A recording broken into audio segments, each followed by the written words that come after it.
my question, actually. I'm thinking back to President Garvey's analogy of the bride, and I'm trying to imagine, this came up earlier, I'm trying to imagine that I'm trying to be a better husband to my wife, but at the same time I know that my boss at any time could transfer me to a different wife.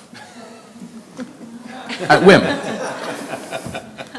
That makes it hard, it seems to me, to build a proper relationship to my wife. And so my question is, we've been talking a lot about, if you want to say the husband-wife relationship, the clergy-laity relationship.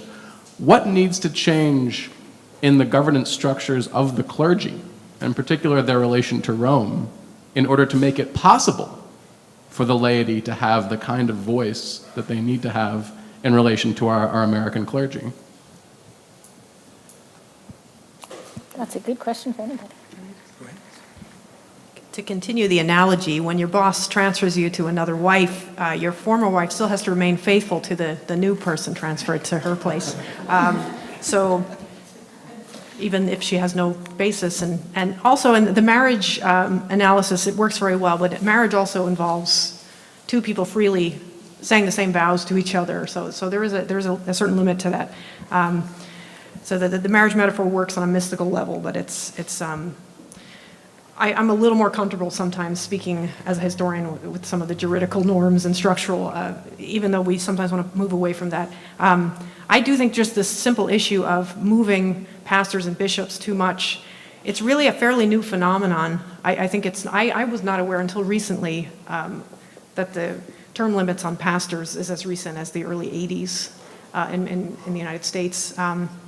So it strikes me that that's a fairly recent change, and the way things seem now as if they're sort of, we often assume that it's the way it's always been, and it really has not been. So I think changes like that, rethinking maybe term limits on pastors, that gives them a little more clout speaking to their bishop if they know that their job is more secure.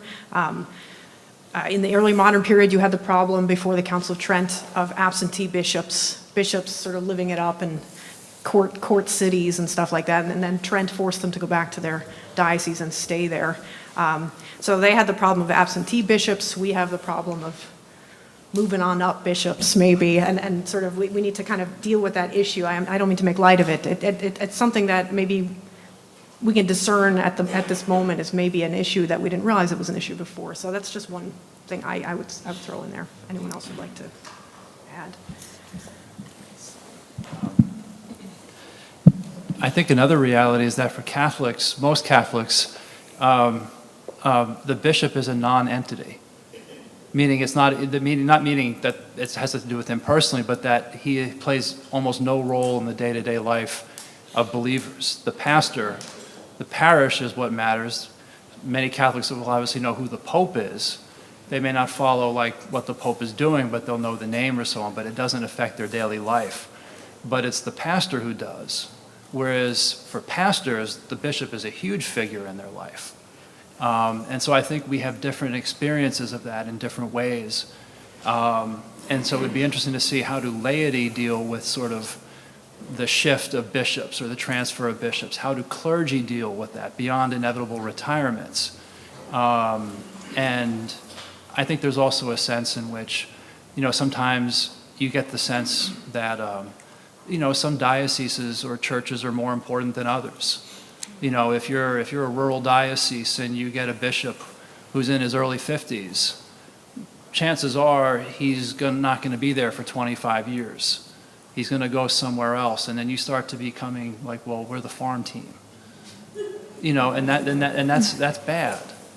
And the move is hard on people. I had a former pastor who spent the first year in our parish in a state of depression, minor depression, because he loved his previous parish and he didn't want to move. And he gave himself to our parish, but it was very hard for him.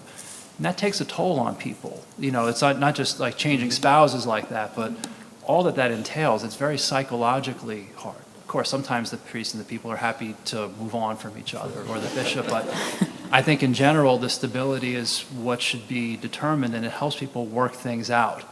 It helps people from kicking cans down the road and saying, my successor will take care of this. I don't have to make these decisions, or so on. So I'm a big believer on a variety of reasons, including Benedictine reasons, for stability.